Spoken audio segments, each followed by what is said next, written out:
तुलसी में रोज जल चढ़ाने और तुलसी के पास दीपक जलाने से क्या फल मिलता है।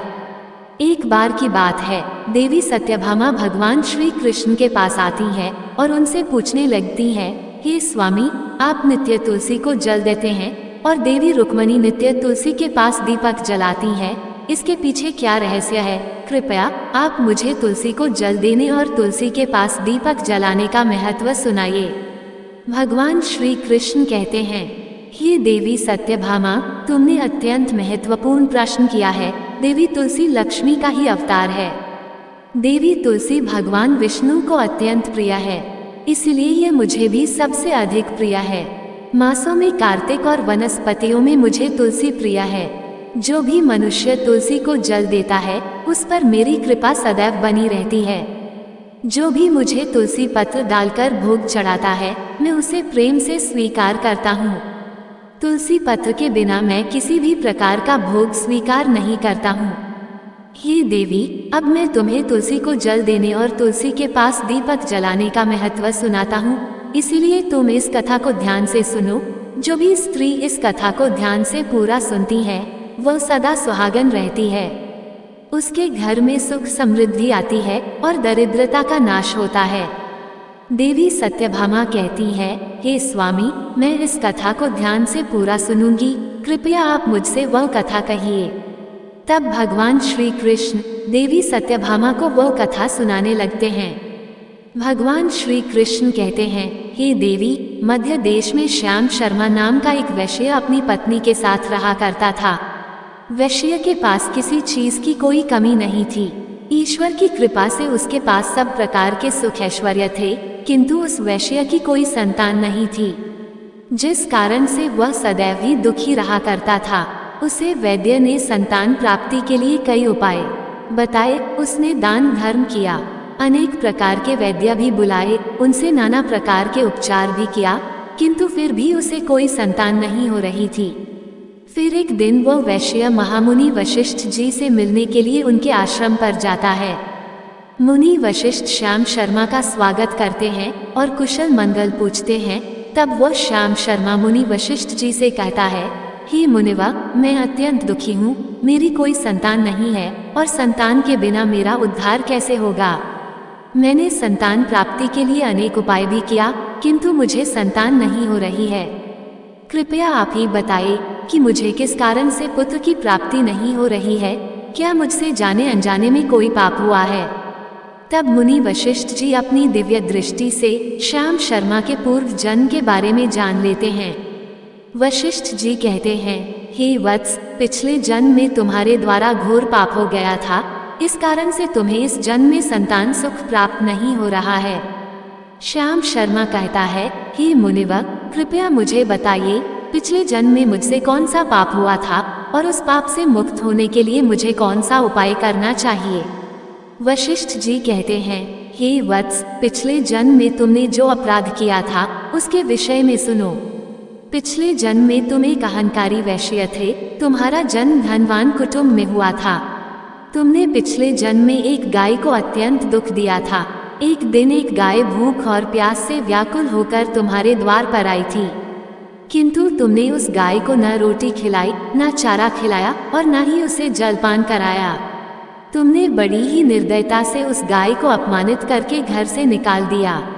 उस गाय ने अभी अभी बछड़े को जन्म दिया हुआ था और भूख से व्याकुल होने के कारण वह गाय वहीं पर मूर्छित होकर गिर पड़ी और उस दिन वह अपने बछड़े को दूध नहीं पिला पाए, इसीलिए इस गाय ने तुम्हें श्राप दे दिया था।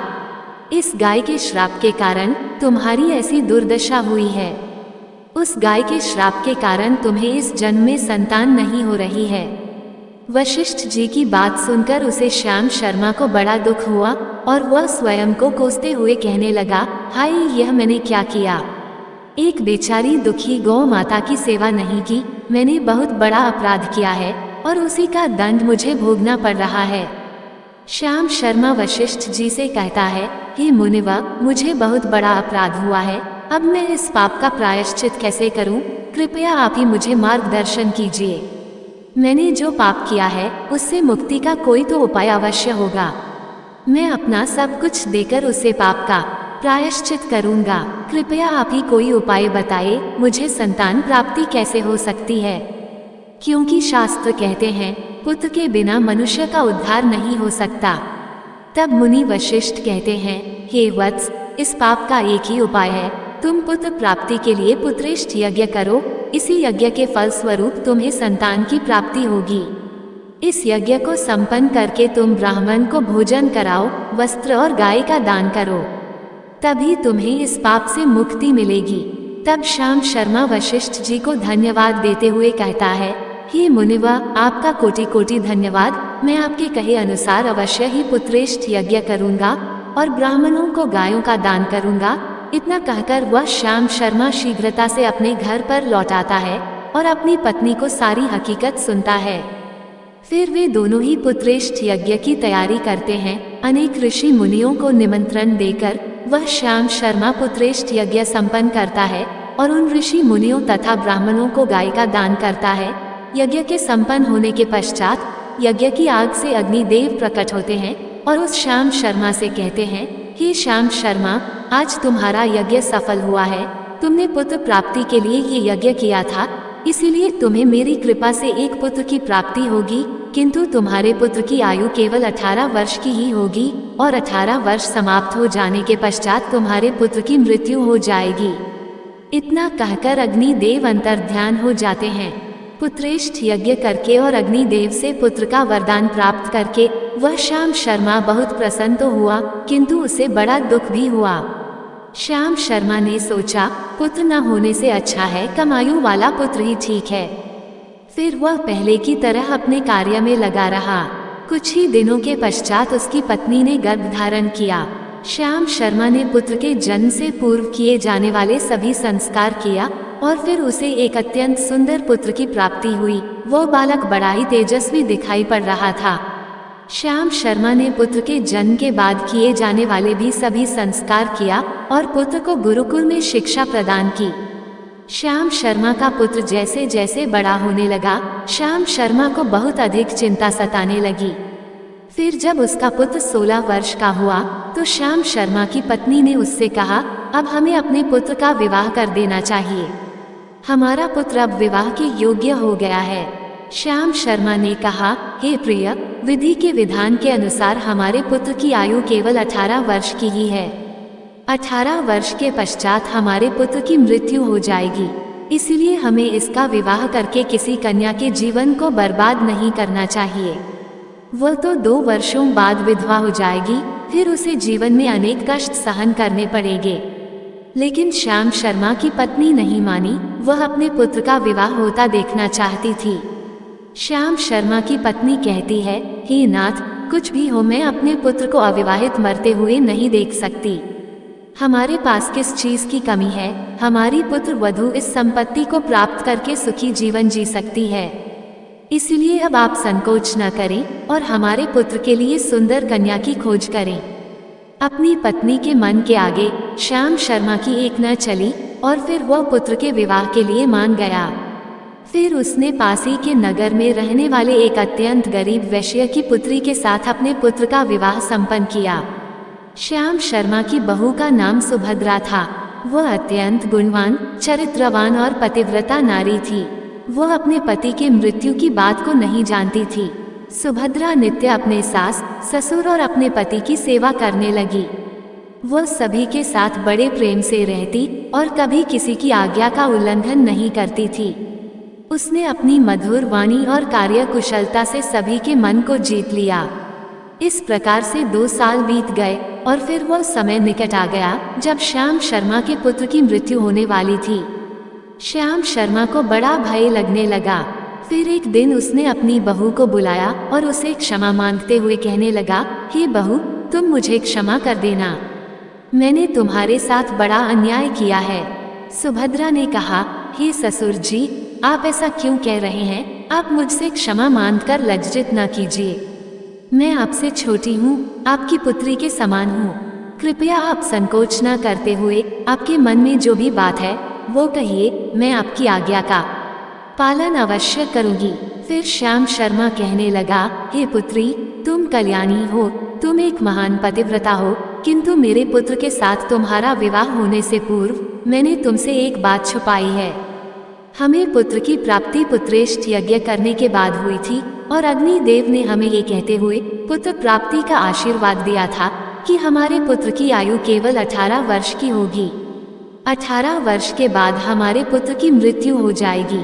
अपने ससुर की बात सुनकर सुभद्रा ने कहा, हे ससुर जी, बस इतनी सी बात, आप चिंता न कीजिए। मैं आपको वचन देती हूँ कि आपकी पुत्रवधू मैं कभी विधवा नहीं होंगी। आपके पुत्र के प्राणों की रक्षा मैं करूँगी। आप बस मुझे एक दीपक, जल का घड़ा और एक गाय लाकर दीजिए। मेरे पति के प्राणों की रक्षा इन्हीं से होगी। सुभद्रा की बात सुनकर श्याम शर्मा को बड़ा आनंद हुआ और वह कहने लगा, हे बहू, जैसी तुम्हारी इच्छा, मैं तुम्हें वह सब चीज लाकर देता हूँ। इतना कहकर श्याम शर्मा ने अपनी बहू को वह तीनों चीज लाकर दी। फिर जब वह दिन निकट आ गया जिस दिन सुभद्रा के पति की मृत्यु होने वाली थी, उस दिन सुभद्रा ने सुबह उठते ही तुलसी को जल चढ़ाया और उसे प्रणाम करते हुए तुलसी के पौधे पर एक चुनरी बांध दी और तुलसी माता से प्रार्थना की, हे तुलसी माँ, मैं आपको चुनरी चढ़ा रही हूँ, कृपया अब तुम ही मेरे सुहाग की रक्षा करना। फिर सुबह के समय यमराज का एक दूत श्याम शर्मा के पुत्र के प्राण लेने के लिए उसके घर पर आ गया।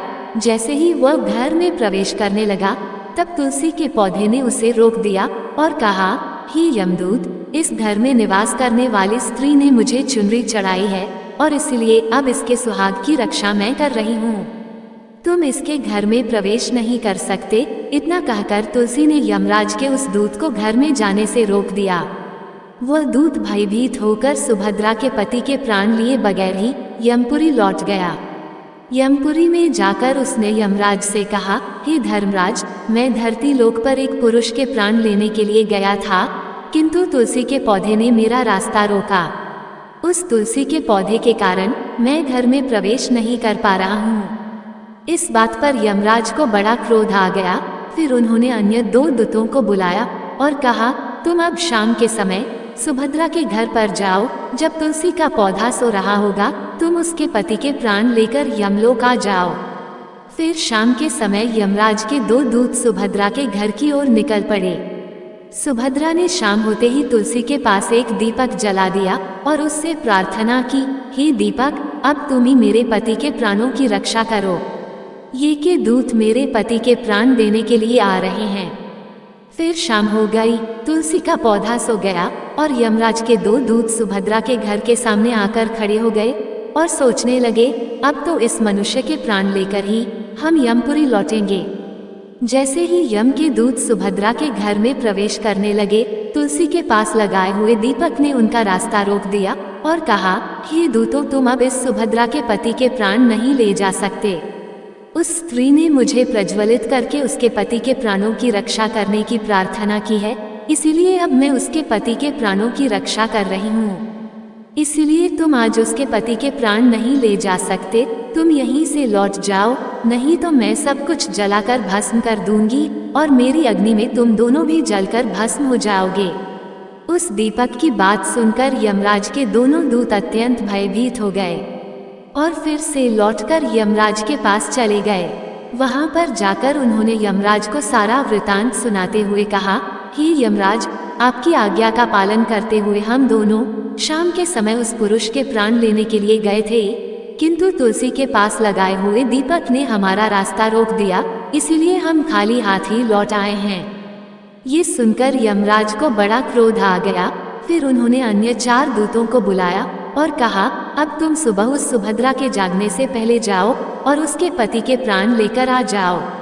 यमराज की आज्ञा पाकर दूत सुबह सुभद्रा के घर की तरफ जाने लगे, लेकिन इधर सुभद्रा ने रात को ही घर के दरवाजे के सामने जल से भरा हुआ लोटा रख दिया और उससे प्रार्थना की, मेरे पति की रक्षा कीजिए। यम के 2 दूत मेरे पति के प्राण लेने के लिए आ रहे हैं, अब आप ही मेरे सुहाग की रक्षा कर सकते हैं। इतना कहकर वह सुभद्रा सोने के लिए चली गई। इधर यम के दूत सुबह सुभद्रा के जागने से पहले ही उसके घर पर पहुंच गए। जैसे ही वह घर के अंदर प्रवेश करने लगे तब उस लोटे के अंदर भरे हुए जल ने कहा, तुम रुक जाओ, अब तुम इस घर में प्रवेश नहीं कर सकते। ये घर अब मेरी सुरक्षा में है। मैं सुभद्रा के पति के प्राण तुम्हें लेकर जाने नहीं दूंगा। अगर तुमने इस घर में प्रवेश किया तो मैं नरक की अग्नि को बुझा दूंगा, जिसमें सारा नरक लोक डूब जाएगा। ये सुनकर यमराज के बेचारे दूत घबरा गए और एक दूसरे की तरफ देखकर उस स्थान से भाग गए। वे सभी यम के दूत यमराज के पास लौट गए और उनसे कहने लगे, हे धर्मराज, आपकी आज्ञा का पालन करने के लिए हम चारों सुबह सुभद्रा के जागने से पहले ही उसके पति के प्राण लेने के लिए पहुंच गए थे, किंतु सुभद्रा के घर के बाहर रखे हुए जल के लोटे ने हमारा मार्ग रोक लिया और इसी कारण से हम उसके घर में प्रवेश नहीं कर सके। अब यमराज को बहुत ही अधिक क्रोध आ गया। इस बार उन्होंने 8 यमदूतों को बुलाया और कहा, हे यमदूतों, अब शीघ्रता से जाओ और बलपूर्वक उस मनुष्य के प्राण खींचकर यमलोक लेकर आओ। फिर वह 8 यमदूत यमराज की आज्ञा का पालन करते हुए पृथ्वी लोक पर उस सुभद्रा के घर के पास आते हैं तो देखते हैं उस सुभद्रा के घर के सामने एक गाय खड़ी है। सुभद्रा ने यमदूतों के आने से पहले ही अपने घर के सामने गाय को बांध दिया था और गौ माता से विनती की थी, हे गौ माता, आज यमदूत मेरे पति के प्राण लेने के लिए आ रहे हैं। अब आप ही मेरे सुहाग की रक्षा कर सकती हो। हे गौ माता, मैं आपकी शरण में आई हूँ, कृपया मुझे विधवा होने से बचा लीजिए। उस गाय ने कहा, हे पुत्री, तुम चिंता मत करो, तुम्हारे पति के प्राणों की रक्षा मैं स्वयं करूंगी। मेरे होते हुए यम के दूत तुम्हारे घर में प्रवेश नहीं कर पाएंगे, इसलिए तुम चिंता से मुक्त होकर घर में अपने पति की सेवा करो। फिर जैसे ही वे यमदूत घर के अंदर प्रवेश करने के लिए आगे बढ़ते हैं, तब वो गाय उन्हें रोक देती है और कहती है, इस घर में तुम लोग प्रवेश नहीं कर सकते, इस घर की रक्षा मैं कर रही हूँ। मेरे रहते कोई भी इस घर के अंदर प्रवेश नहीं कर सकता। यदि तुमने घर के अंदर प्रवेश करने का प्रयत्न किया तो मैं तुम सभी को श्राप दे दूंगी। अगर तुम्हें इस घर के अंदर प्रवेश करना है तो तुम्हें पहले मेरे प्राण लेने पड़ेंगे और तुम सभी को गौहत्या का पाप लगेगा, जिसका कोई प्रायश्चित नहीं है। वहां पर उपस्थित सभी यमदूत गाय के द्वारा श्राप देने की बात सुनकर भयभीत हो गए। वे जानते थे कि गाय के द्वारा दिए गए श्राप से कोई मुक्त नहीं कर सकता और गौ हत्या तो संसार का सबसे जघन्य अपराध और महापाप है, जिसका कोई प्रायश्चित भी नहीं है। इसीलिए वे सभी वहां से लौटकर यमराज के पास चले गए। यमपुरी जाकर उन यमदूतों ने यमराज को सारा वृतांत सुनाते हुए कहा, हे धर्मराज, उस सुभद्रा के पति के प्राणों की रक्षा एक गाय कर रही है। उस गाय ने हमें श्राप देने की बात कही, इसीलिए हम सभी भयभीत होकर वापस लौट आए हैं। हम में गाय का सामना करने की शक्ति नहीं है। उन यमदूतों की बात सुनकर यमराज आग बबूला हो गए और स्वयं भैंस पर सवार होकर पृथ्वी लोक की ओर निकल पड़े। यमराज अपने भैंस पर सवार होकर उस सुभद्रा के घर के पास चले आते हैं। यमराज को अपने घर के सामने खड़ा हुआ देखकर सुभद्रा भयभीत हो जाती है और जल्दी से आकर यमराज के चरण स्पर्श करके उन्हें नमस्कार करती है और उनकी स्तुति करने लगती है। हे यमराज, आप तो तीनों लोगों के प्राणियों पर कृपा करने वाले महान देवता है। इस संसार के समस्त प्राणियों के पाप और पुण्य का लेखा जोखा आप अपने पास रखते हैं। हे न्याय के देवता धर्मराज, मैं सत्य धर्म का पालन करने वाली पतिव्रता स्त्री हूँ। मैं आपको बारंबार नमस्कार करती हूँ, कृपया मुझे आशीर्वाद दीजिए। सुभद्रा के द्वारा की गई स्तुति से यमराज अत्यंत प्रसन्न होते हैं और उसे अनजाने में ही सदा सुहागन रहो ऐसा कहकर आशीर्वाद देते हैं। फिर जब यमराज सुभद्रा के पति के प्राण ले जाने के लिए आगे बढ़ते हैं तो सुभद्रा कहती है, हे धर्मराज, आपने अभी मुझे सदा सुहागन रहने का आशीर्वाद दिया है और अब आप मेरे पति के प्राण लेने जा रहे हैं। इससे तो आपका आशीर्वाद झूठा साबित हो जाएगा। ये सुनकर धर्मराज रुक जाते हैं और सुभद्रा की ओर देखकर मुस्कुराने लगते हैं। सुभद्रा के निर्मल हृदय और अपने पति के प्रति समर्पण भाव को देखकर यमराज अत्यंत प्रसन्न होते हैं। सुभद्रा की ओर देखकर यमराज कहते हैं, हे पुत्री, आज तुमने साक्षात मृत्यु को ही पराजित किया है। मैं तुम्हारे पतिव्रत धर्म से अत्यंत प्रसन्न हूँ। अब मैं तुम्हारे पति के प्राण छोड़ देता हूँ। तुम्हारी जो भी मनोकामना है वह मुझसे मांग लो। तब सुभद्रा ने कहा, हे धर्मराज, मैं अपने पति के लिए 100 वर्ष की आयु मांगती हूँ। मेरे लिए मेरे पति ही परमेश्वर है। मैं अपने पति को छोड़कर जीवित नहीं रह सकती, इसीलिए आप मुझे यही वरदान दीजिए। तब यमराज प्रसन्न होकर कहते हैं, तथास्तु हे कल्याणी, आज से जो भी स्त्री अपने घर के सामने तुलसी का पौधा लगाती है, तुलसी के पास शाम को दीपक जलाती है, जिस घर के सामने गाय बंधी होती है और जो स्त्री अपने घर के सामने जल का लोटा रखती है, उसके घर में कभी मेरे दूत प्रवेश नहीं करेंगे। इतना कहकर यमराज उस स्थान से अंतर्ध्यान हो जाते हैं। भगवान श्री कृष्ण कहते हैं, हे देवी, इस प्रकार से उस सुभद्रा ने अपने पतिव्रता धर्म का पालन करके उसकी मृत्यु को टाल दिया था। इसीलिए जो भी स्त्री अपने घर के सामने तुलसी का पौधा लगाती है, रोज शाम को तुलसी के पास दीपक जलाती है, उसके घर में मृत्यु प्रवेश नहीं करती है।